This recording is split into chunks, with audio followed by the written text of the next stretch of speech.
श्रीरामचन्द्रं शरणं प्रपद्ये मनोजवं मारुततुल्यवेगं जितेन्द्रियं बुद्धिमतां वरिष्ठं वातात्मजं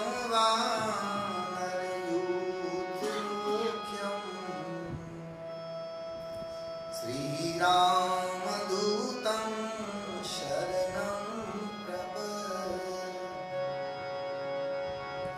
करारविन्देन पादारविन्दं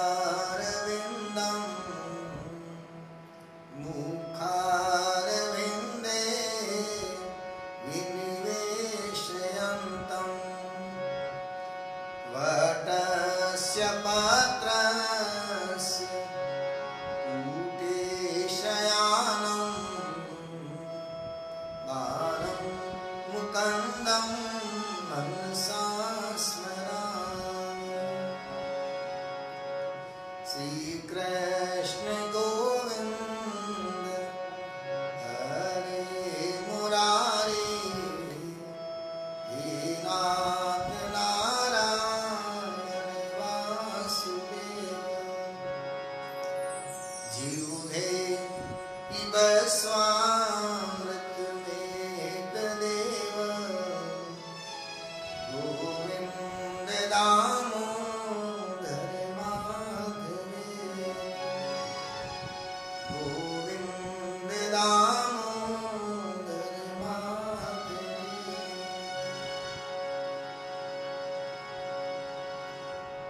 गुरु सच्चिदानंद भगवान की जय, रामचंद्र भगवान की जय, हनुमान जी महाराज की जय, द्वारिकाधीश की जय, सद्गुरु भगवान की जय, सब संतन की जय। नमः पार्वती पतये हर हर महादेव। जय जय श्री राम, जय जय श्री राम, जय जय श्री राम।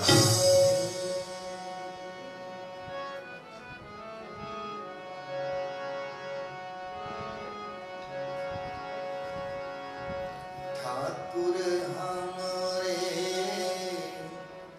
रमण बिहारी, हम हैं रमण बिहारी,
सच्चिदानंद रूपाय विश्वोत्पत्त्यादि हेतवे तापत्रय विनाशाय श्री कृष्णाय वयं नमः। श्री कृष्णाय वयं नमः। यं प्रव्रजन्त मनोपेतं वेदकृत्यं द्वैपायनो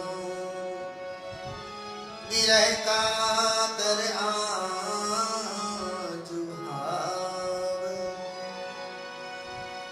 पुत्रेति तन्मयतया तरवो विनेन्दु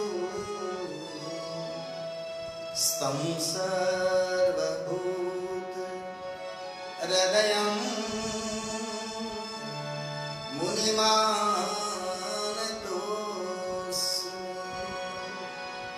स्तं सर्वभूत हृदयं मुनिमानतोऽस्मि।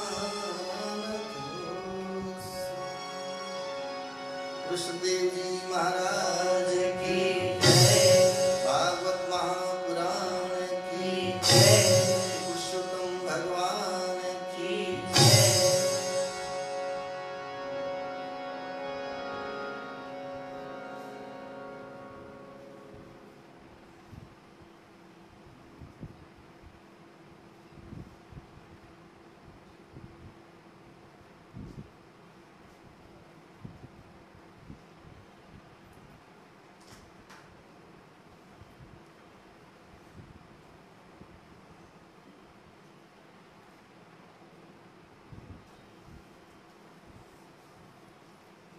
अखिल ब्रह्मांड नायक परात्पर ब्रह्म सर्वजग नियंता आनंद कंदुस प्रभु को नमन। आप सबको व्यासपीठ की ओर से नमन। जय श्री कृष्ण। जय श्री कृष्ण।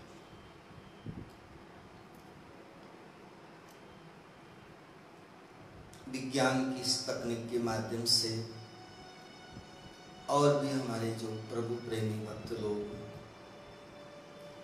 अपने अपने स्थान पर बैठकर जो कथा श्रवण कर रहे हैं, सभी को हमारी तरफ से नमन।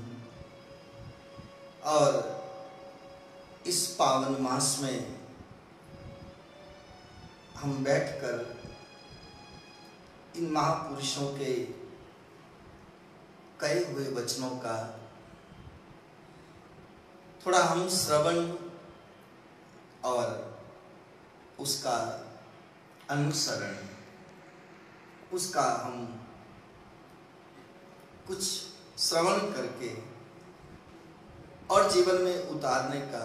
परमात्मा के गुण अनंत हैं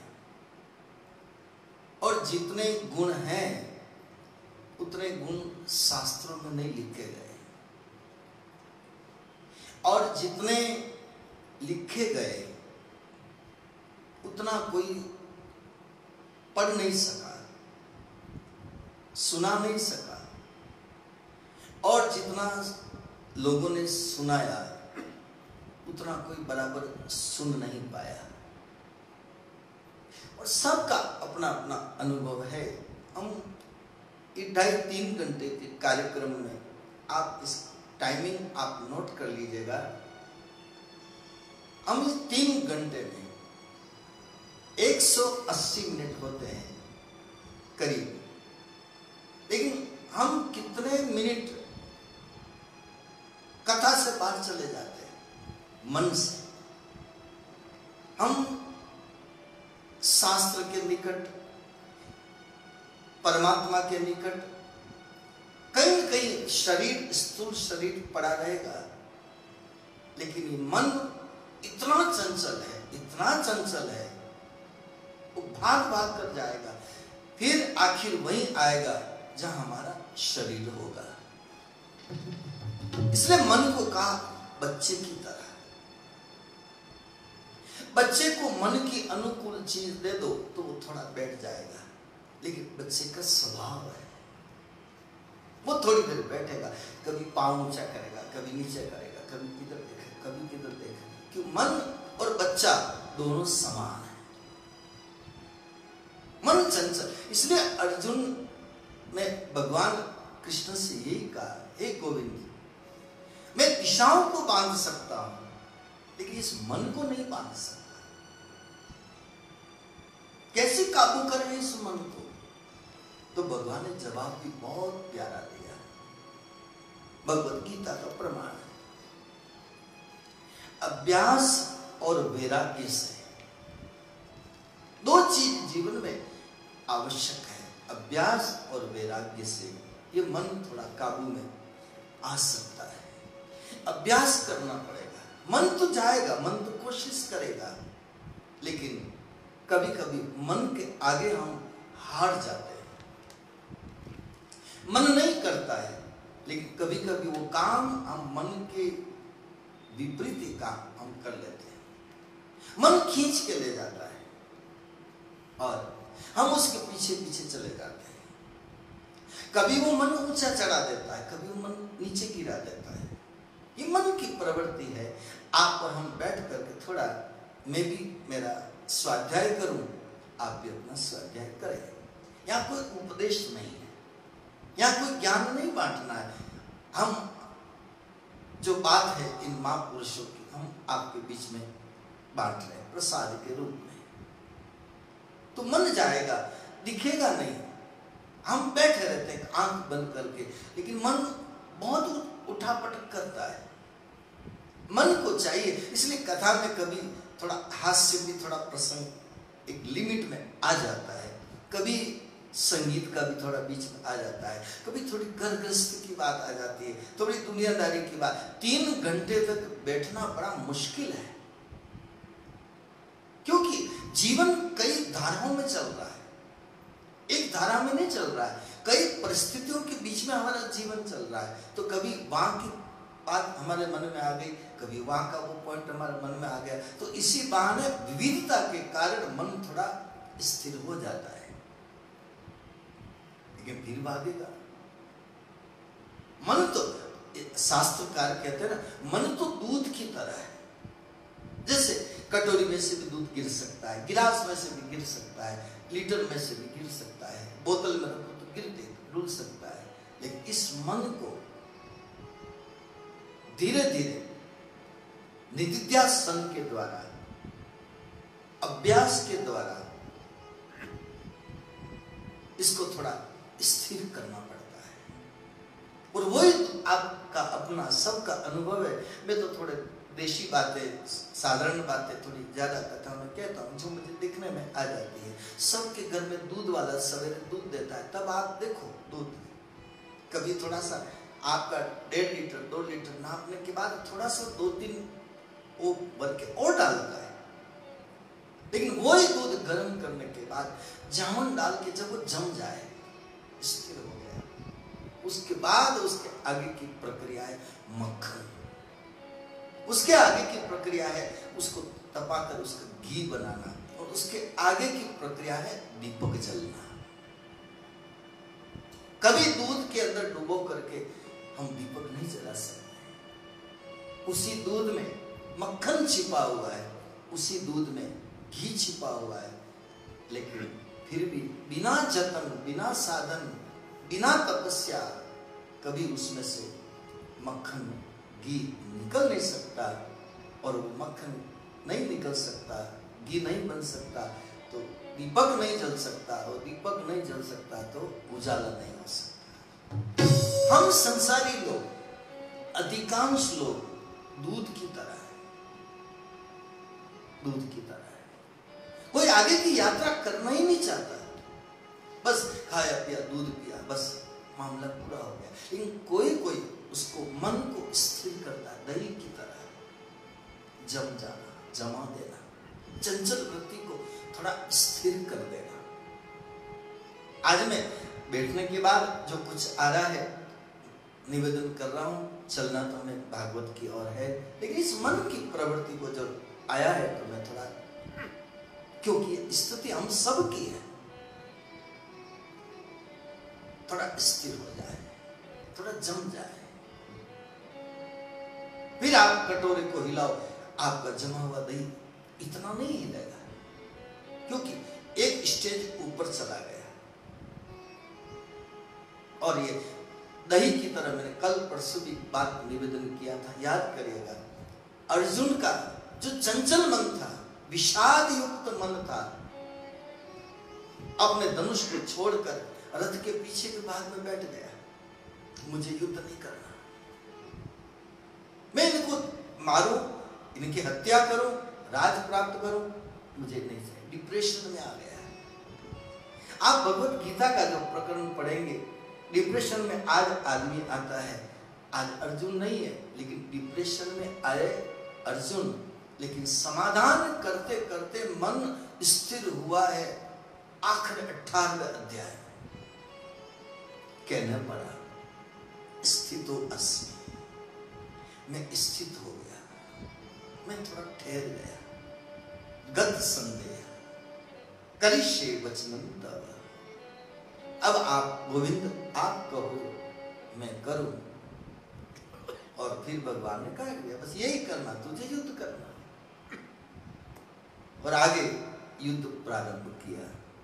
तो ये मन की स्थिति है, थोड़ा चंचल वृत्ति को रोकना। और ये चंचल वृत्ति रोकती है मन के अनुकूल, इसको कोई वस्तु मिल जाए,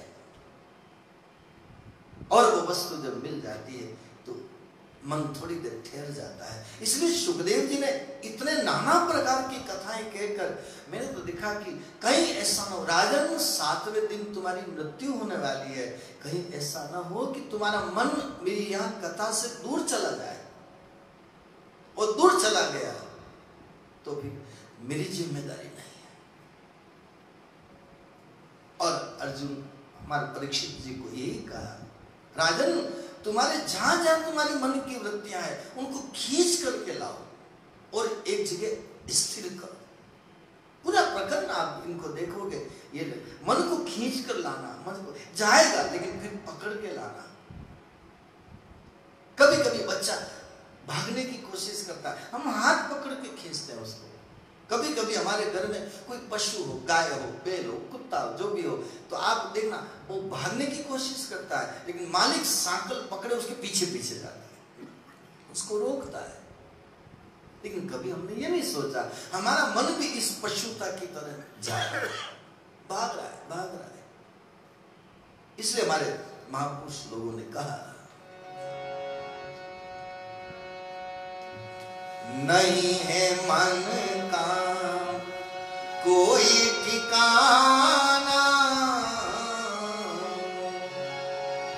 नहीं है मन का कोई ठिकाना, घड़ी में कुछ है, घड़ी में कुछ है, घड़ी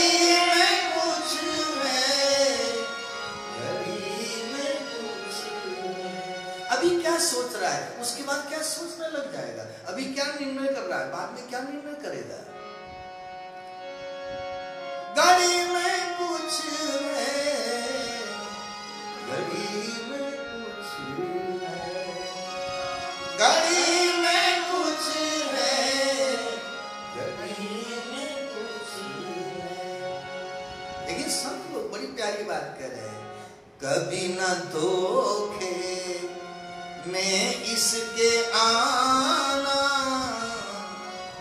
कभी न धोखे मैं इसके आना, गली में कुछ है, गली में कुछ है, गली में कुछ है, गली में कुछ है। बहुत प्यारी पंक्ति आगे की, कभी तो ये मन गगन पे चढ़ता,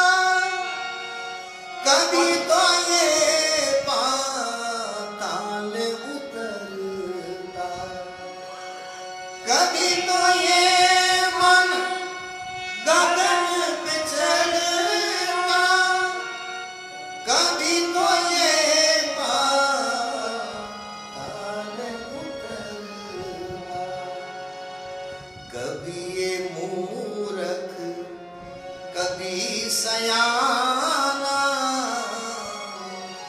कभी मूर्ख कभी सयाना, घड़ी में कुछ है, घड़ी में कुछ है, घड़ी में कुछ है,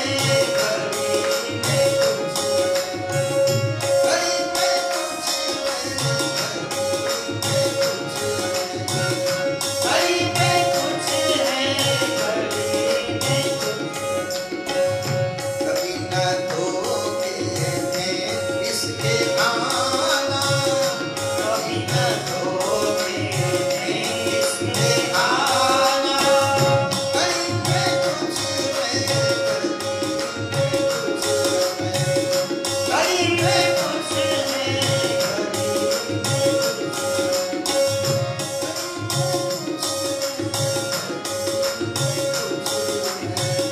घड़ी में कुछ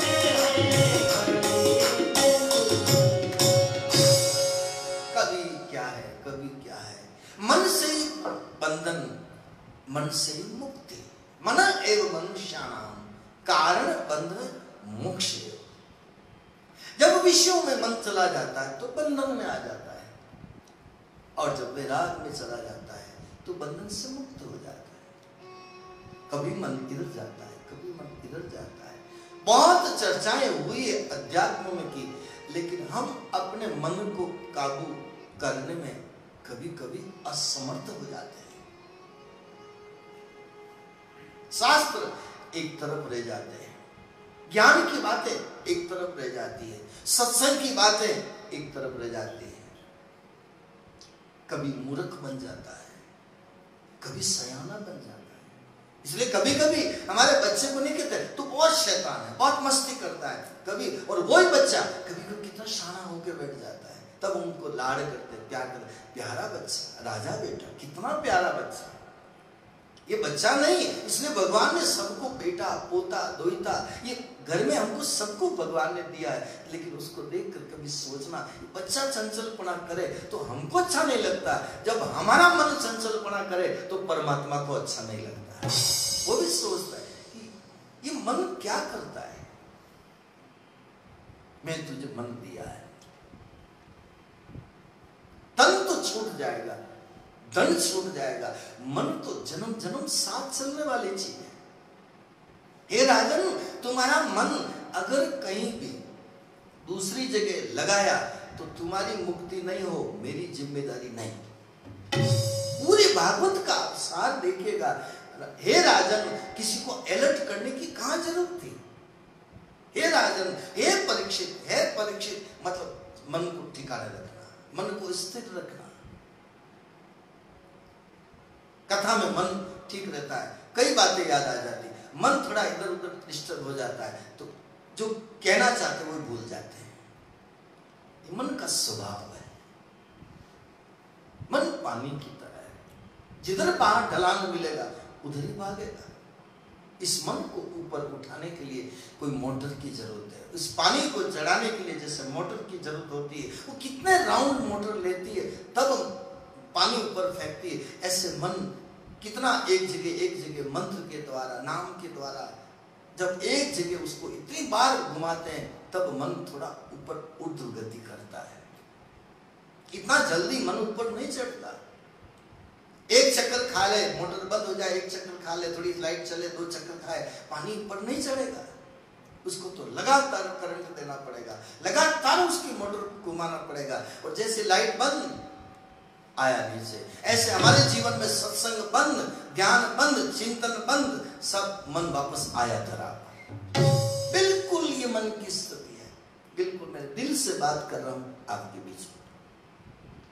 मैं कोई वेदांत की, बड़ी ज्ञान की बात नहीं कर रहा हूं।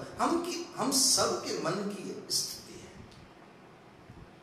एक चौपाई में गोस्वामी जी ने कहा, प्रमाण वहां से लीजिए, अटेस्टेड वहां से करिएगा। मन करी विषय, करी कहते हैं हाथी को, मन करी विषय, मन रूपी हाथी, अनल बन जरई, अनल कहते हैं अग्नि को, बन कहते जंगल को। जब जंगल में आग लगे चारों तरफ और मन रूप जैसे हाथी आग से बहुत व्याकुल हो जाए, दुखी हो जाए, परेशान हो जाए, कष्ट पाए, तो उसको जलन इतनी सताती है, लेकिन वो सुखी कब होता है? जब कोई तालाब, कोई पौंड, कोई छोटा मोटी ऐसा भरा हुआ कोई मिल जाए और उसमें गिर जाए, तो चारों तरफ भले ही आग लगे, वो हाथी उसमें आग से, तपन से बच जाता है। फिर उसको अग्नि जंगल की जला नहीं सकती। उसमें एक ही उपाय है कि सरोवर में गिर जाए। और इसलिए हमारे यहाँ कभी देखा होगा, एकदम कभी जलन हो जाए तो हम कोई बरनौल लगाते, कोई क्या लगाते, या कोई पानी में भी ठंडा करते, जलन कम करने के लिए। मुझे याद आते, मैं एक कोटा की तरफ, कोटा 12 की तरफ कथा करने गया, तो एक मैंने देखा, मुझे बहुत वो लगा, एक मैंने कभी देखा भी नहीं ऐसा व्यक्ति, करीब 32-33 साल की उम्र होगी उसकी। ये आपका हमारा जो शरीर है, ऐसा उसके एक भी रोम नहीं, एक भी बाल नहीं, एक भी छिद्र नहीं, पूरे शरीर के ऊपर बिल्कुल जैसे हमारे गाल होते हैं, ऐसी पूरी चमड़ी, हाथ की, पांव की, माथे में बाल नहीं, कुछ भी बाल नहीं, बिल्कुल ऐसी चमड़ी, छिद्र नहीं। और मैं उनके घर गया, मैंने उस बच्चे को देखा, उनके बेटे को, मैंने कहा ये कैसे रहते हैं ऐसी स्थिति? कहा कि अभी तो ठीक है, लेकिन गर्मी में बहुत कष्ट पाता है, क्योंकि गर्मी बहुत लगती है, इसको पानी की टंकी में रखना पड़ता है। मैंने एक ही व्यक्ति देखा है आज मौजूद है, पानी की टंकी में रखना पड़ता है। तो वन में आग लगे और मन रूप वो जो हाथी है आग से बचना चाहे तो सरोवर में कूदे तो शांत हो सकता है, बच सकता है। इसी तरह गोस्वामी जी कह रहे हैं, मन करी विषय, मन रूपी हाथी संसार की 5 विषयों रूपी अग्नि में जब जलता है, विषय अनल बन जले, अनल अग्नि में जलता है, विषयों की अग्नि में शब्द, स्पर्श, रूप, रस और गंध, तब हो ही सुखी, वो सुखी हो सकता है। ऐसर पर इस मानस रूपी, सत्संग रूपी, ज्ञान रूपी इस सरोवर में अगर वो डुबकी लगा ले, मन रूपी हाथी, तो जंगल का हाथी वो तो उदाहरण, लेकिन ये मन रूपी हाथी, और इसकी चर्चा हमने कल परसों भी करी थी, याद हो तो मीरा जी ने कहा, यो मन मारो पड़ो रे हरामी, जू मद मातो हाथी, सतगुरु हाथ धरियो सिर ऊपर, सतगुरु हाथ धरियो सिर ऊपर, अंकुश में समझाती मारा जन्म मरण रासा, मारा जन्म मरण रासा, थाने नहीं बिसरू दिन राती, थाने नहीं बिसरू दिन राती। परम भागवत वो है, रात और दिन विस्मरण न हो ईश्वर का, स्मृति बनी रहे, याद बनी रहे। तो इस मन को एकाग्र करने के लिए मानो सुखदेव जी नाना प्रकार की कथाओं को बीच में समावेश करते हुए और अवलोकन करते हुए परीक्षित महाराज का, और कह रहे हे राजन, हे राजन, हे राजन, और हे राजन कहते ही एकदम अलर्ट हो जाते हैं परीक्षित महाराज।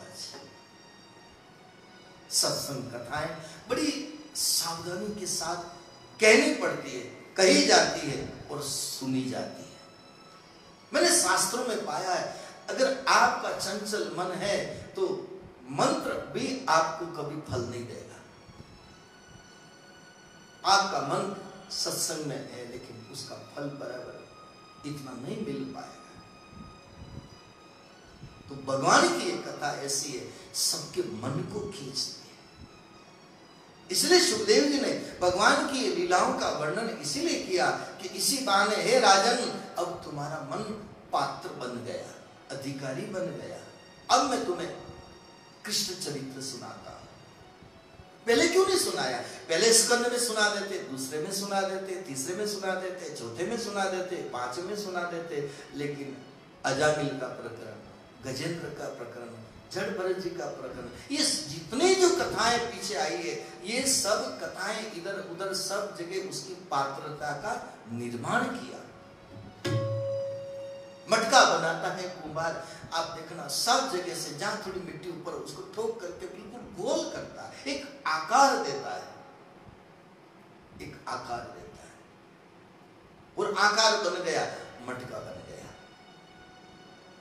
इसलिए मन को भी एक आकार देना पड़ता है, तब जाके मटकी कितनी सुंदर लगती है। शीश के ऊपर मटकी, माथे पर, और बाकी चूकी हो तो रखा और थोड़ी टेढ़ी हो तो हम लाना ही पसंद नहीं करते।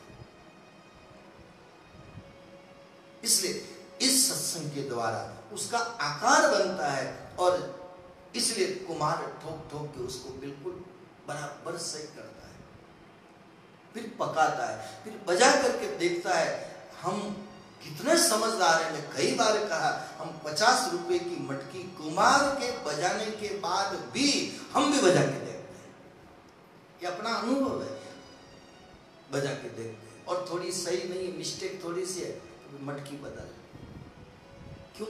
एक छिद्र भी अपन को पसंद नहीं है, एक छेद भी हो हम लेना पसंद नहीं करते। भाई इसमें तो छेद हो रहा है, पानी निकल जाएगा, अब पानी भरो निकल जाए, आप वापस मटकी बदलवाने जाते हैं। तो इसलिए परमात्मा भी कहता, मुझे भी एक भी छिद्र पसंद नहीं, एक भी छिद्र। मैं तो पूरा, जैसे मटके का आकार एक्यूरेट होना चाहिए, उसी तरह मुझे भी तेरा मन बिल्कुल एक्यूरेट चाहिए।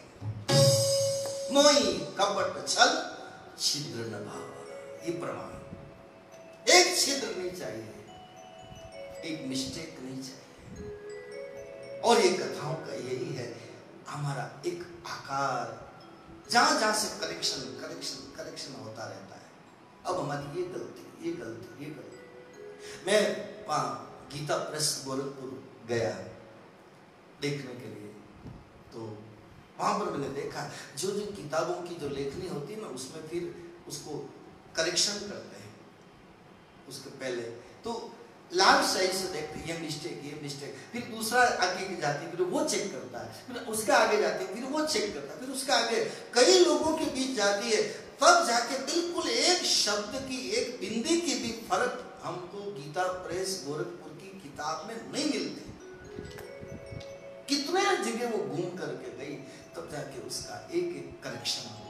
तो हम भी जगह जगह कथा में इसीलिए जाते हैं, थोड़ा करेक्शन वहां होवे, थोड़ा करेक्शन वहां होवे, थोड़ा करेक्शन वहां होवे, थोड़ा, और एक समय ऐसा आता है कि बिल्कुल करेक्ट हम उसको स्वीकार कर लेते हैं। वैसे परमात्मा भी हमें स्वीकार कर लेता है।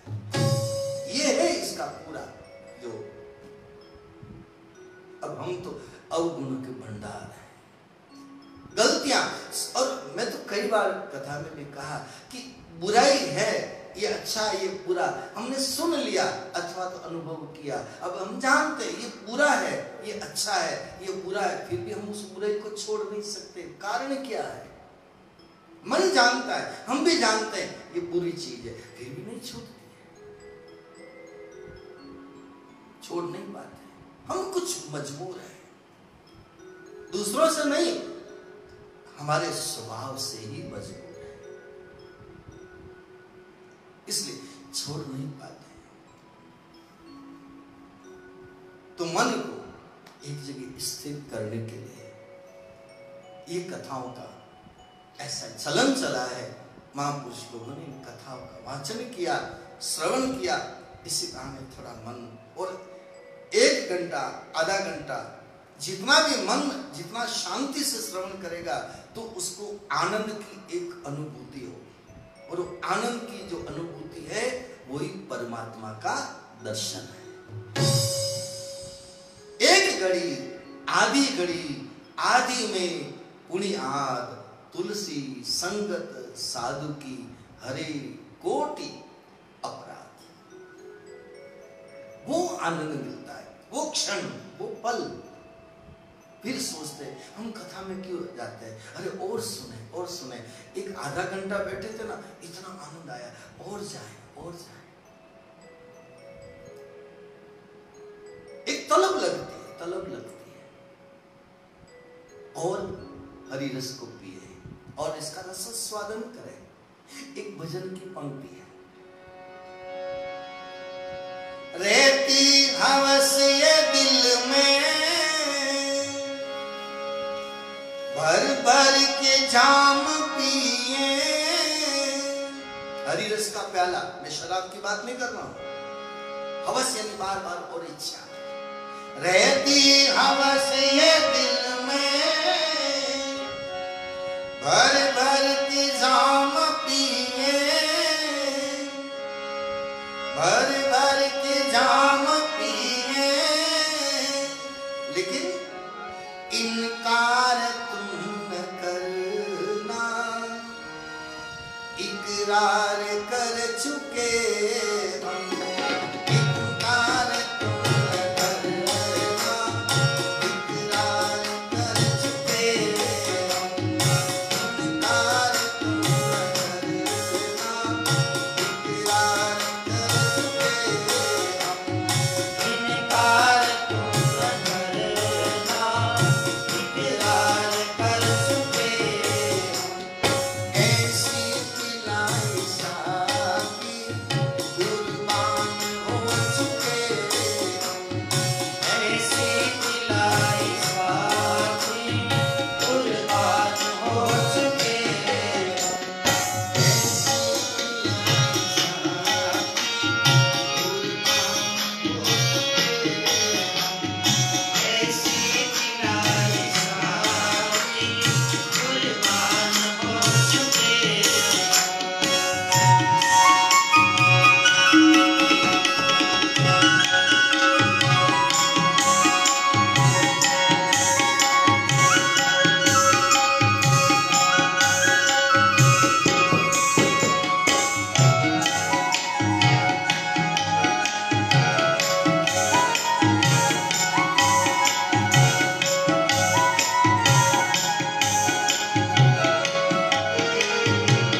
अब तक रही जो बाकी अरमान खो चुके। तो ऐसी पिलाई साकी कुर्बान हो चुके हैं। सदगुरु ने, दाता ने ऐसा जाम पिलाया, ऐसा जाम पिलाया, अब तो होश ही नहीं रहा। और एक ऐसी मस्तानी चाल में आदमी झूमता हुआ चलता है। इसलिए कथाओं में आप देखना, रसिक लोग, जो प्रेमी लोग, जो भक्त लोग होते हैं, वो कथा में बैठे बैठे झूमते हैं। एक बार शराब के नशे में आदमी झूमता है, लेकिन एक कथा सत्संग में आदमी झूमता है। वो भी झूमना है, ये भी झूमना है। वो शराब पीकर नाली में गिरता है, ये वो प्रेम का वो प्याला पीकर भगवान के चरणों में गिरता है। गिरता वो भी है, गिरता ये भी है, लेकिन वो नाली में गिरता है, ये भगवान के चरणों में गिरता है। तो बार बार इच्छा होती है। और इसका प्रमाण है भागवत में, मुँह रहो रसिका भूई भावु का। बार बार पिए, ऐसा ये फल है, ऐसा ही रस है भागवत का। पिबत भागवतम रसमालयम मुहुः रहो रसिका भुवि भावुका। प्रमाण लीजिएगा, पढ़ लीजिएगा, बार बार पीने की इच्छा होती है। और रामचरितमानस में कहो तो बार बार वर मांगऊं हर्ष देव श्रीरंग पद सरोज अनपायनी भक्ति सदा सत्संग। शिव जी मांग करते हैं, मैं बार बार मैं आपसे यही मांगता हूं, मुझे रस मिले। तो कृष्ण कथा ऐसा ये रस है, सबके मन को खींचता है। कर्षति इति कृष्ण। इसलिए हमने कल कृष्ण जन्म का उत्सव मनाया। ऐसा आनंद, और कहा है नंद के आनंद भयो। शब्द क्या है, आप गौर करिएगा। नंद के आनंद भयो, जय कन्हैया लाल की, जय कन्हैया लाल की। नंद के आनंद भयो, और दूसरी जगह कहीं आनंद नहीं हुआ, नंद के ही क्यों हुआ? इसका मतलब क्या है? जो मैंने पाया है, नंद का अर्थ है नंद ददाति इति नंद, जो दूसरों को आनंद दे उसका नाम नंद। यशोदा के घर क्यों आए कि यशोददाति इति यशोदा, जो दूसरों को यश दे, काम खुद करे और यश दूसरों को दे, उसको कहते हैं यशोदा। हर शब्द के, भागवत के एक एक शब्द के बहुत ऊंचे अर्थ है इनके। हमने कह दिया नंद जसोदा के घर कृष्ण आया, नंद के आनंद भयो, खूब हमने आनंद उत्सव मनाया। अच्छा है, मनाना चाहिए, लेकिन क्या नंद और यशोदा के घर आया, वो गोकुल में आया, वो नंद बाबा के आया, तो हमारे घर नहीं आ सकता? तो क्या हम नंद नहीं बन सकते? क्या हम यशोदा नहीं बन सकते? आ सकता है, लेकिन हम यशोदा नहीं है, हम नंद नहीं है।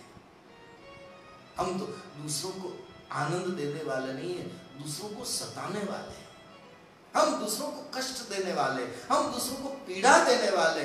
अब दूसरों को पीड़ा देंगे तो हमारे यहाँ आनंद कैसे हो सकता है? दूसरों को दुख देने वाला, दूसरों को लूटने वाला, दूसरों को सताने वाला, वो कभी आनंद प्राप्त नहीं कर सकता। कभी नहीं, कभी नहीं, कभी नहीं। भागवत कह रही है,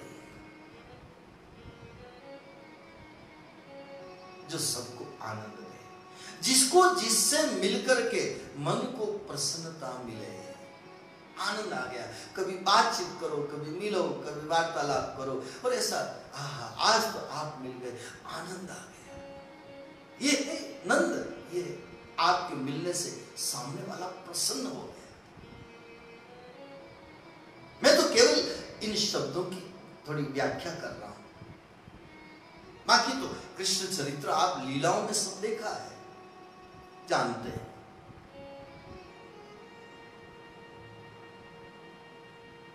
और मैं प्रमाण से कहूं, मेरे पास प्रमाण है संतों के।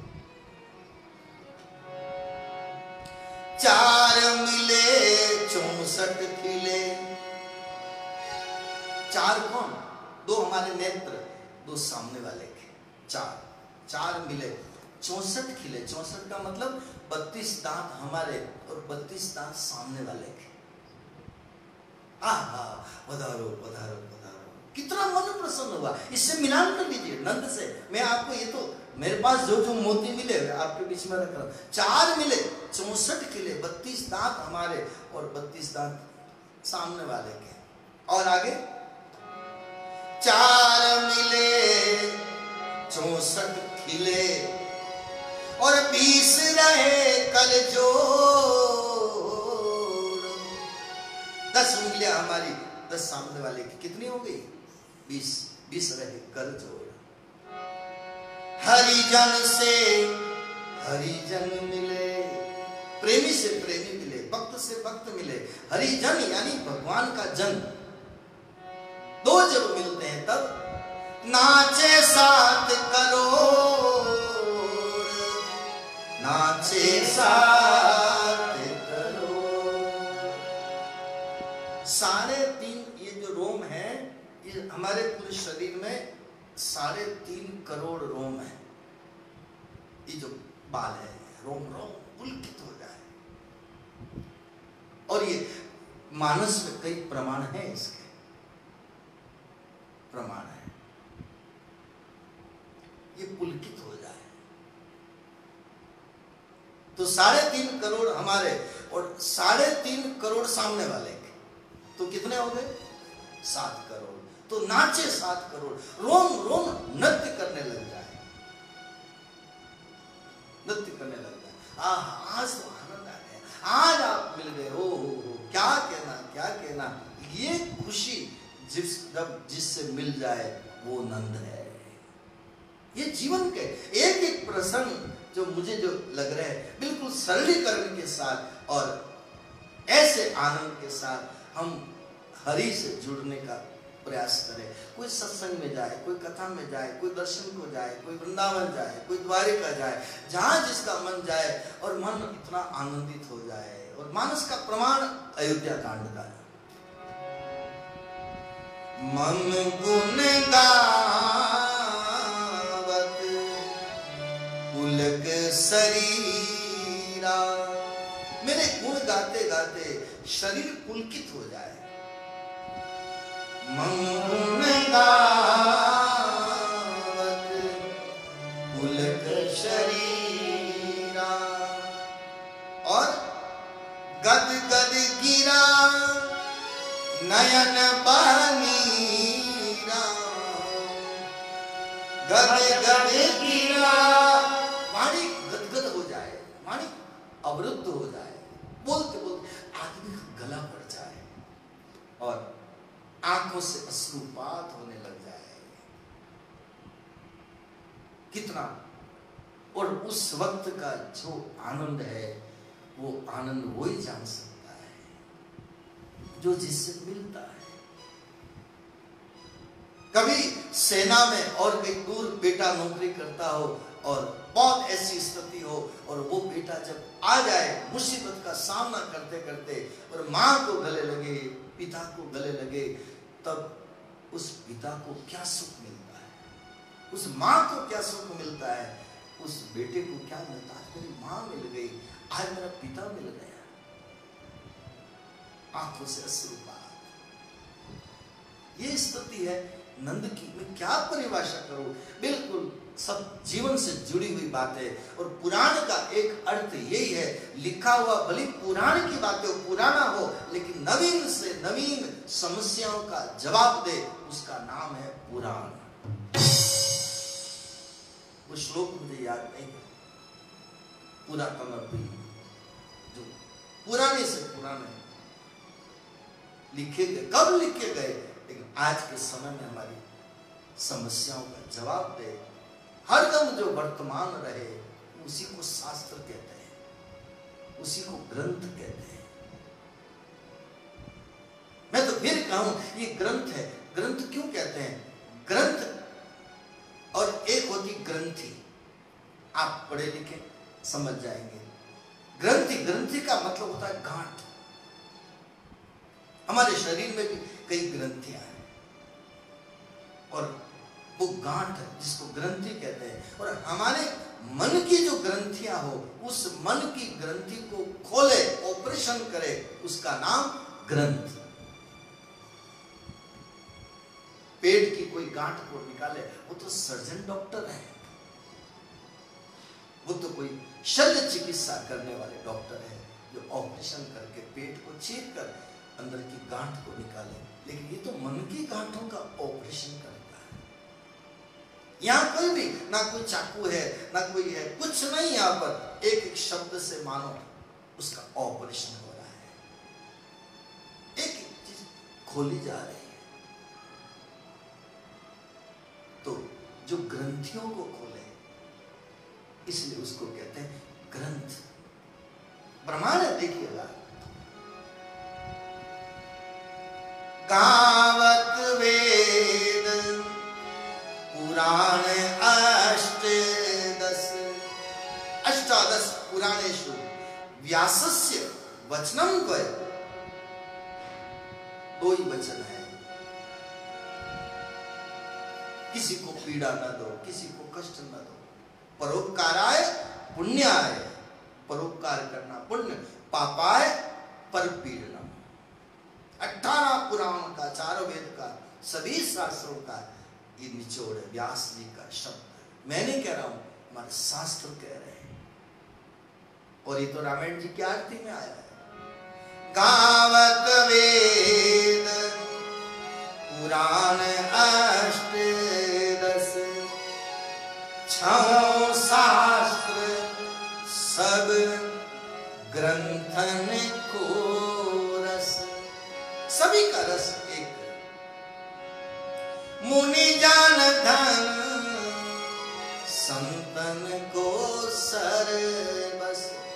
मुनि जनों का, भक्त जनों का, प्रेमी जनों का सर्वस्व है, सब कुछ बड़ा धन उनका वही है, वही धन है उनका। मुनि जन धन, संतन को सर्वस्व, सब कुछ वही है। व्यास आदि कवि बरज बखान, व्यास आदि कवि बरज बखान। काव्य कुसुंडी गरुड़ के हीर की, आरती श्री रामायण जी, आरती श्री रामायण जी। तो सभी ग्रंथों का रस है। भागवत ऐसा रस है, भागवत पढ़ने के बाद दूसरे कोई ग्रंथ पढ़ो, सुनो, मत सुनो, आपकी हर बीमारी का इलाज भागवत में दवा लिखी हुई है, दवा लिखी हुई है। अब डॉक्टर की पर्ची और भागवत दोनों एक जैसे। डॉक्टर पर्ची दे देवे कि ये दवा ले आना, और पर्ची को जेब में लेके घूमो, तो न तो आपका बुखार उतरेगा ना आपका कोई इलाज। अब पोथी को लेके घूमते फिरो, कुछ भी होने वाला नहीं। उसके निर्देश के अनुसार जैसे मेडिकल स्टोर से दवा लानी पड़ती है और उसको सेवन करनी पड़ती है, तब जाकर के तबीयत ठीक होती है, वैसे इनके सूत्रों को जीवन में धारण करना पड़ता है, तब जाके मन की गांठों का इलाज होता है। सदा सेव्या श्रीमद् भागवती कथा, सदा सेव्या, रोज सेवन करना, तब जाके मन की गांठों का इलाज होता है। और आज कई जगह आप इंसान कितने मिल रहे हैं दूसरे से, लेकिन हम देख सकते हैं कि आनंद नहीं है, मिलने का आनंद नहीं है। आज रिश्तेदार भी हैं हमारे, कुटुंब परिवार भी हैं हमारे, लेकिन मिलने का आनंद नहीं है, एक औपचारिकता है। अरे भाई जाना पड़ता है, अरे बुलाना पड़ता है, अरे आएंगे तो ये मनवार करनी पड़ेगी, ये करना पड़ेगा, ये सब पड़ेगा मैं आ गया, ये करना पड़ेगा, ये करना पड़ेगा। और नहीं करेंगे तो सबसे बड़ा रोग क्या कहेंगे लोग? सबसे बड़ा रोग। आपके पास में पहले मजबूर साहब रहते थे। मजबूर साहब कवि थे, शायर थे। तो मैं भी उनके पास, दोनों वृद्ध थे, उनके पुत्र तो अभी हैं रेंजर, या आप शायद अब प्रमोशन हो गया होगा, तो उनके आते थे, मैं आता था, बैठते थे, काम से कम सुनते थे। तो मैंने उनसे भी सुना, सबसे बड़ा रोग क्या कहेंगे लोग। बहुत अच्छे अच्छे शब्द थे उनके पास, शायरी के, जीवन के अनुभव के। तो बड़ा उनका स्नेह था। तो सबसे बड़ा रोग क्या कहेंगे लोग। सब जो दुखी हो रहे हैं, दुखी कर रहे हैं, जो भी परेशानियों में उलझ रहे, बस लोग क्या कहेंगे, लोग क्या कहेंगे, लोग क्या कहेंगे, बस केवल केवल इसी को दिखावे में। इसलिए ये केवल केवल दिखावे में जीवन को समाप्त करना, ये भी एक बहुत बड़ी बीमारी है। बीमारी तो दिखाने के लिए केवल केवल औपचारिकता, मिलते हैं लेकिन अंदर खुशी नहीं है, आते हैं जाते हैं लेकिन वो खुशी नहीं है। क्यों नहीं है? क्यों नहीं है? क्यों अंदर गांठें हैं, अंदर ग्रंथियां हैं। पता नहीं किसी की उन्नति की, किसी की तारीफ की, किसी के अच्छे बच्चों की एजुकेशन हो, अच्छी नौकरी हो, अच्छा कारोबार हो, तो कई प्रकार की बीमारियों से वो लोग ग्रसित होते हैं। आपके घर भी आएंगे तो देखेंगे, अरे मकान बहुत अच्छा बनाया, ऊपर से तारीफ करेंगे, लेकिन अंदर से कई तरह की बातें सोचेंगे। आप कोई भी चीज के बारे में देखो, अपने लोगों को खुशी कम होती है। पता नहीं क्यों ये बीमारियां होती है, तो आनंद नहीं आता। और परमात्मा फिर उनके घर में कैसे प्रकट हो। नंद के आनंद भयो, यानी नंद जो दूसरों को आनंद देगा, उसी के घर आनंद रूपी ईश्वर प्रकट होगा। इसलिए मैं कुछ बात आपको इस जोड़कर निवेदन कर रहा हूं। नंद के आनंद भयो, भयो यानी हुआ, आनंद हुआ। यशोदा जो दूसरों को यश दे, कभी आगे आकर के कोई यश की कामना न करे, उसका नाम यशोदा। और मैंने तो कल परसों भी आपसे शायद कहा था कि आप बड़ों का आदर करो, सम्मान करो और उनकी सेवा करो, तो यश को अपने आप मिलेगा। चत्वारि तस्य वर्धन्ते आयुर्विद्या यशोबलम। यश भी मिलता है, आयु भी बढ़ती है, आत्मबल भी बढ़ता है। अभिवादन शीलस्य, जो शीलवान हो, बड़ों का अभिवादन करे। नित्यम वृद्धोपसेविना, नित्य वृद्ध लोगों की, बड़े लोगों की सेवा करे। यश अपने आप मिलता है। कोई चित्रकार चित्र बनाता है, कहेगा वाह भाई क्या अच्छा चित्र बनाया, लेकिन चित्र किसने बनाया? उस कलम ने, उस ब्रश ने, उस कलर ने। लेकिन तारीफ क्या होती है? अरे कितना सुंदर बनाया। हाँ, उसका सहयोग है, लेकिन मूल में वो कलम है, मूल में वो कलम है, उसके द्वारा बना। मूल चीज खत्म हो जाती है, फिर वो यशोदा नहीं रहती। और आप प्रमाण यही है, सबके घर बधाई देने के लिए सब आए। अरे यशोदा जी बधाई हो, बधाई हो, आपके घर लाला हुआ, आपके घर लाला हुआ। यशोदा जी कहती है ये सब आप लोगों के आशीर्वाद से हुआ।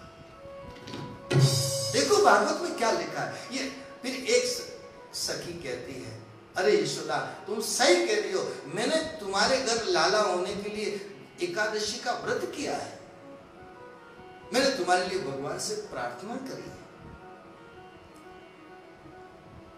यशोदा जी सबको मान देती है, सब बिल्कुल सही, तुमने प्रार्थना की ना इसलिए मेरे घर बेटा हुआ, तुमने एकादशी का व्रत किया ना इसलिए मेरे घर बेटा हुआ। सबको मान दे रही है, सबको मान दे रही है। और सबको मान देना, भगवान ने हमको बहुत इतना मान दिया है, तो हम क्यों मान नहीं दें?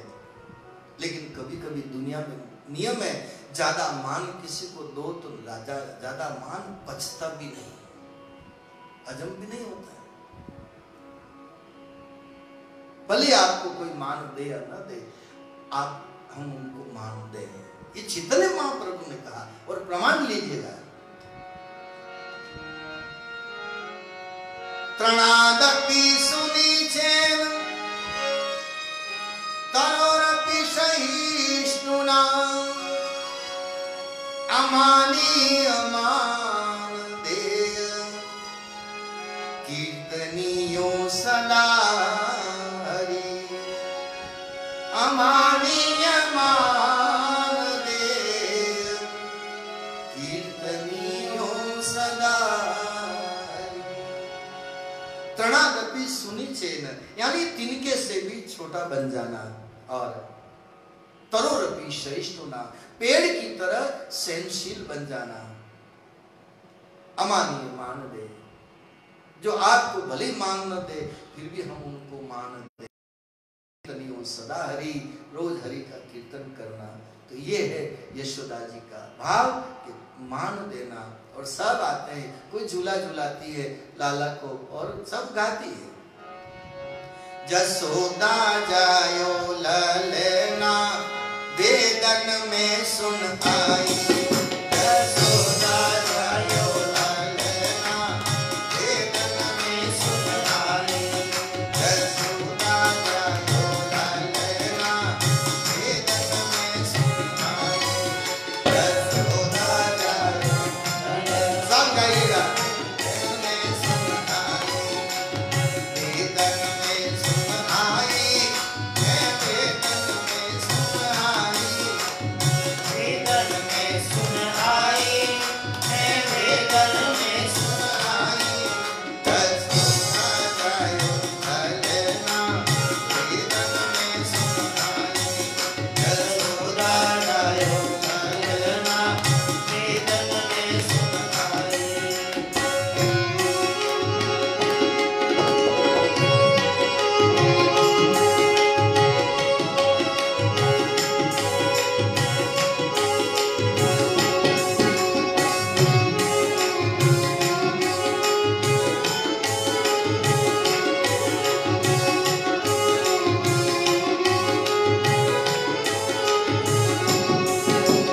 काहे को तो मनो पालनो, काहे को तो मनो पालनो, काहे को तो मनो पालनो, काहे को तो मनो पालनो, काहे को तो मनो पालनो, काहे को तो मनो पालनो।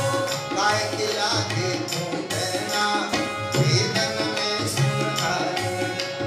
काहे के लागे ढूंढना वेदन में सुन आई। जसोदा जायो ललना वेदन में सुन आई। जसोदा जायो ललना वेदन में सुन आई।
बार नजर जरूर लगाइए।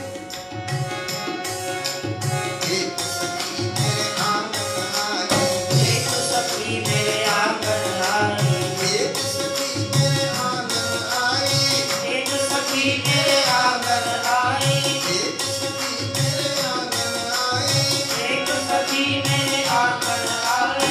नजर उतारी ललना वेदन में सुनाई, हो नजर लगा के ललना वेदन में सुनाई। जसोदा जायो ललना वेदन में सुनाई, जसोदा जायो ललना वेदन में सुनाई। जसोदा जायो ललना वेदन में सुनाई, जसोदा जायो ललना वेदन में सुनाई। इतनी गोपियां आती है, सब तारीफ करती है, अरे मैया तेरा लाला बहुत सुंदर है, तेरा लाला बहुत सुंदर है। यशोदा जी सबके जाने के बाद राई लेती है, लून लेती है, 3.5 मिर्चा लेती है और बेटे की नजर उतारती है। और ये तो नजर उतारना कई लोगों को आता है। अब कोई लोग कहते हैं नजर का कोई ऐसा कुछ नहीं होता, लेकिन मैं तो इसको मानता हूँ। आप लोग कोई मानो ना मानो, अपनी मर्जी की बात है, लेकिन इसका भी असर होता है। सबकी नजर भी नहीं लगती। पता नहीं ऐसे कौन लोग होते हैं जिनकी नजर लगती है। मैंने तो ये देखा कि जिनके मन में कलुषिता बहुत होती है, मन में गंदगी बहुत होती है, विचार शुद्ध नहीं होते, मन में कई प्रकार के ऐसे सोच विचार के कारण उनकी नजर लग सकती है। मैंने तो बचपन में ऐसा सुना था कि कभी कभी नजर के कारण पत्थर फट जाता है, ऐसा भी होता है। तो राई लोन उतारे मैया, जाने के बाद राई लोन नमक को उतारती है और नजर उतारती है। राई लोन उतारे मैया, राई लोन उतारे मैया, नजर उतारी ललना वेदन में सुन आई, नजर उतारी ललना वेदन में सुन आई। जसोदा जायो ललना वेदन में सुन आई, जसोदा जायो ललना वेदन में सुन आई। और गोपी आती कहती, माँ तेरा बड़ा भाग्य है, ऐसा लाल तूने जाया है, ऐसा लाल तूने जाया है। आती यशोदा जी ने खूब लुटाया, खूब लुटाया। और ऐसा लिखा है, माल खजाना हीरे मोती दोनों हाथ लुटाया, क्योंकि नंद जी के अंगना में बजरई आज पधारी। नंद बाबा ने कई गायों का दान किया है, यशोदा जी ने खूब दिया है। एक बहू को एक गले का हार मिला और हार उसको दिया, और ऐसा मैंने सुना कि वो घर गई, सासू ने पूछा कि बहू आज बड़ी मुस्कुराती हुई, बड़ी खुश नजर आ रही है, क्या हुआ आज? कहा कि सासू जी मैं क्या कहूँ, आज मैं नंदरानी के पास गई तो नंदरानी ने मेरे को इतना महंगा हार दिया। हार? इतना महंगा हार? मैं नंदरानी को जानती हूँ, इतना महंगा हार वो ऐसे नहीं दे सकती। आज सब क्या की बात हो गई? कहा कि आज उनके घर लाला हुआ ना, इसलिए ऐसा हार दिया। तब सासू भी बड़ी समझदार थी, बड़ी अनुभवी थी, उसने कहा कि बेटा तो सबके घर में होता है, उसके बेटा हो गया, और ऐसा कौन सा अनोखा बेटा हो गया जो इतना महंगा हार दे दिया। और आज बेटे तो कई घरों में होते हैं, कोई लड्डू भी नहीं देता, कोई मिठाई का टुकड़ा नहीं देता, और ऐसा हार दे दिया। तो कहा कि नहीं, बेटा हुआ इसलिए बांटे, तो इसमें मेरा भी नंबर आ गया, मैं भी लेके आई। कहा कि ऐसा कौन सा बेटा हुआ तूने देखा? तो कहा, यहाँ पर बहू ने कहा कि नहीं देखा तो नहीं, और उस हार को छाती से लगा दे, और बड़ा उसके प्रति बहुत सुंदर हार मिल गया, मुझे मिल गया, मुझे मिल गया। सासू ने कहा हार मिल गया, लेकिन उस बच्चे को देखा कि नहीं देखा? कि बच्चे को तो नहीं देखा, तो जा बच्चे को देख के आया, ऐसा कौन सा बच्चा हो गया। और वापस जब वो बहू आई और आकर के वो हार हाथ में उसके हाथ में पकड़ रखा और पालने में सोए हुए कन्या को देखा, अंगूठा चूस रहे।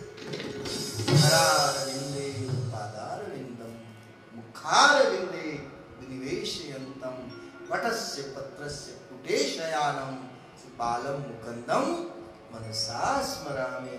उस कन्या को जब अंगूठा चूसते हुए देखा और छवि को आंखों में बसा ली उस गोपी ने, और वो छवि आंखों से देखी तो उसका जो हार की तरफ जो आसक्ति थी वो उधर कृष्ण की तरफ लग गई। लगातार टकटकी लगाकर देखती रही। यशोदा जी ने कहा लगातार देख रही, क्या मेरे लाला को नजर लगाएगी? नहीं माता जी, ऐसी बात नहीं। आपने ये हार दिया ना, ये हार को मैंने लिया, बहुत खुश हुई, लेकिन मेरे सासू जी के कहने से मैं वापस आई और आज आपके इस लाला को पलने में सोए हुए देखा ना, तो अब तो ऐसा लगता है मैया इस हार को मिले कि क्या करूं। मैं एक विनती करती हूं, भले हार वापस ले ले, लेकिन मैं जब कभी तुम्हारे इस लाला को देखने आऊं ना तो तुम मना मत करना, देखने की छूट देना। कारण कि एक भगवान कृष्ण की जो छवि ही इतनी सुंदर है, और कभी कभी ये तो आज एक गोपी देख करके पागल हुई है, लेकिन माँ यशोदा जी भी कभी कभी पालना झुलाती है, झुलाती यशोदा जी के मुंह से निकलता है, क्या कहती है? छगन मगन मेरे लाल को आजा निंदिया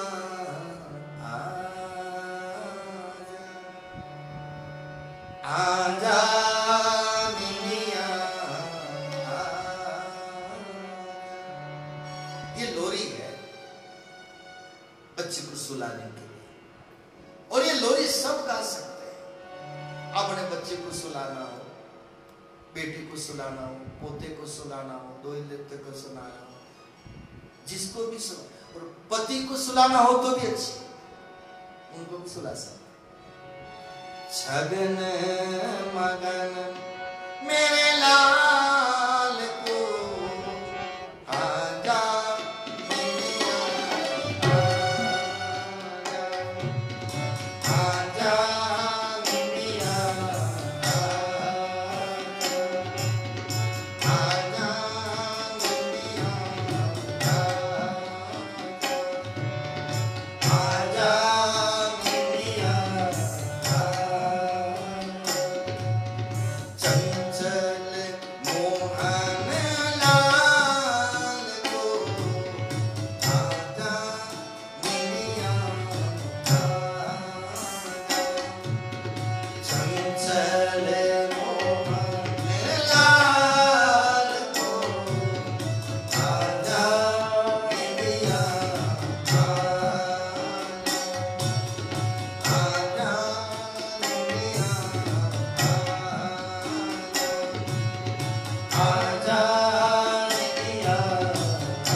जा कन्हैया लाडले, मैया बजावे तार। सो जा कन्हैया लाडले, मैया बजावे तार। कैसे सुलाऊं लाल को, कैसे सुलाऊं लाल को, धीरे धीरे लोरी का जगन मगन, जगन मगन, जगन मगन। मेरे लाल को आजा इंडिया, आजा आजा इंडिया, आजा आजा इंडिया, आजा इंडिया, आजा। कैसे सुनाऊं लाल को, कैसे सुनाऊं लाल को, धीरे धीरे लोरी का जगन मगन, जगन मगन। मेरे लाल को आजा इंडिया, आजा इंडिया, आजा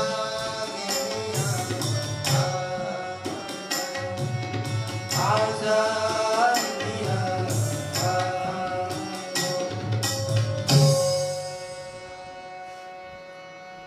तो ऐसे वो लोरी गाते हैं।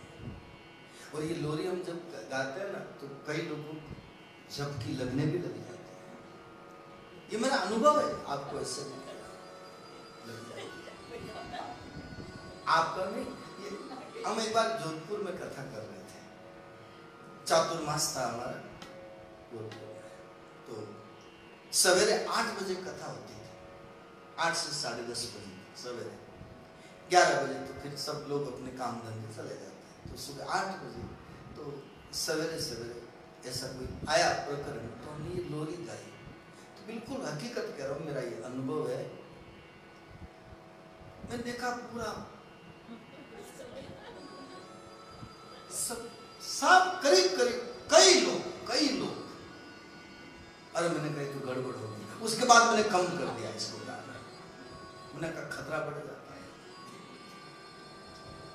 और कई लोगों को झपकियां लगने लगी।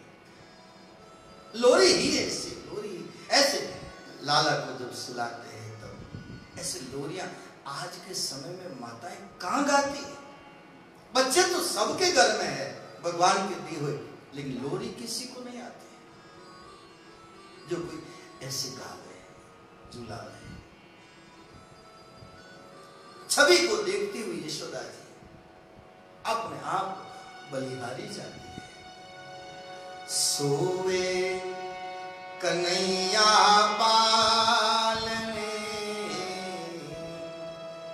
यहाँ की है छवि अबीराम। सोवे कन्हैया पालने, यहाँ की है छवि अबीराम। आंगन की शोभा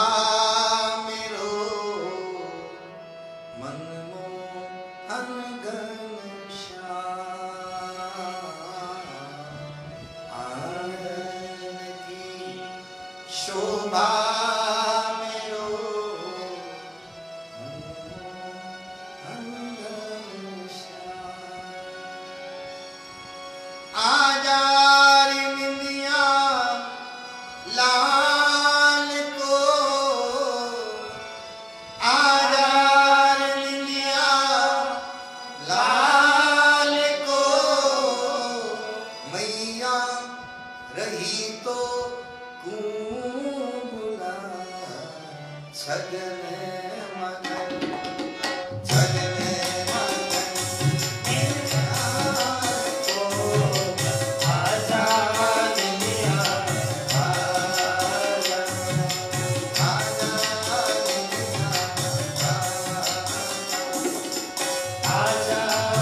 लिया,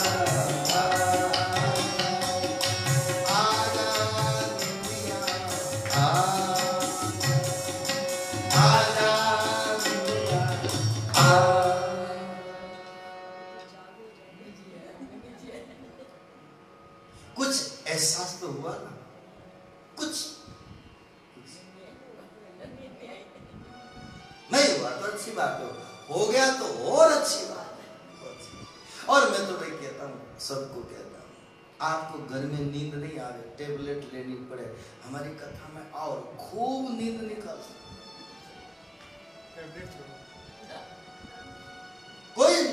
कोई सोता है तो मैं नहीं कहता तुम क्यों सो रहे हो, अरे आपको इतना आराम, इतना आनंद मिल रहा है तभी तो सो रहे हो। और आदमी निश्चिंत होता है, सब तरह से आराम होता है, तभी तो नींद निकालता है। नींद ऐसे थोड़ी आती है, टेंशन में ऐसा हो तो आदमी रात भर करवटें बदलता है। और कथा में नींद आवे, हम तो यही समझते हैं कि भगवान की कथा सफल है। आओ और खूब सो जाओ, खूब सो जाओ, कोई मना नहीं, कोई रोक टोक नहीं। लेकिन मैंने सुना है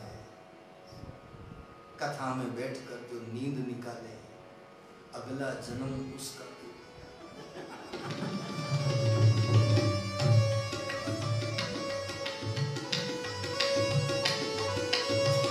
मैंने सुना है भैया।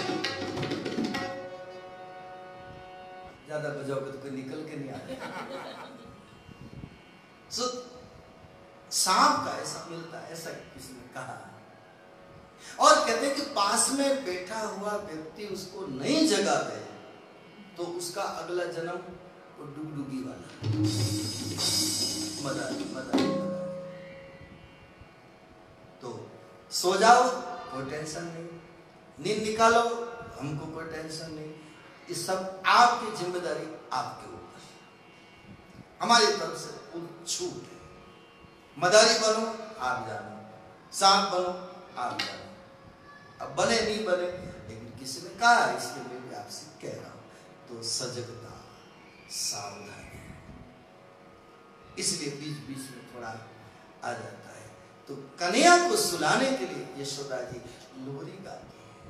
यहाँ की है छवि अभिराम, अभिराम, इसलिए प्रमाण है रामचरितमानस का, लोकाभिराम, हमारे राम रक्षा स्तोत्र, लोकाभिराम रणरंग तीरम राजीव नेत्रम रघुवंशनाथ कारुण्य रूपम करुणाकरंतम श्री रामचंद्रम शरणम प्रपद्ये। लोकाभिराम, यहाँ की छवि अभिराम, अभिराम, बहुत सुंदर हमारे लाला की छवि है। तो मैं किन किन शब्दों में आपसे वर्णन करूं, निवेदन करूं, सबके मन को खींच ले, वो कृष्ण है। और अब आइए पूतना, पूतना का आगमन, शिव जी का भी आगमन होता है, शिव जी भी आते हैं दर्शन करने के लिए। यानी बताना चाहते हैं कि पूतना आई, लेकिन शिव जी भी आए। और शिव जी क्यों आए? जब राम अवतार हुआ तब शंकर भगवान राम के दर्शन करने के लिए आए, और कृष्ण अवतार हुआ तो कृष्ण के दर्शन करने के लिए शंकर भगवान आए। बताना चाहते हैं कि मेरे में और भगवान कृष्ण में कोई अंतर नहीं, मैं भी उतना ही, मैं वो मेरे इष्ट देव हैं, मैं उनका इष्ट हूं, हम दोनों एक ही है। लेकिन यशोदा जी बीच में दर्शन करने से मना कर देती है, मैं दर्शन नहीं कराऊं, मैं दर्शन नहीं कराऊं, बीच में मना कर। और मानो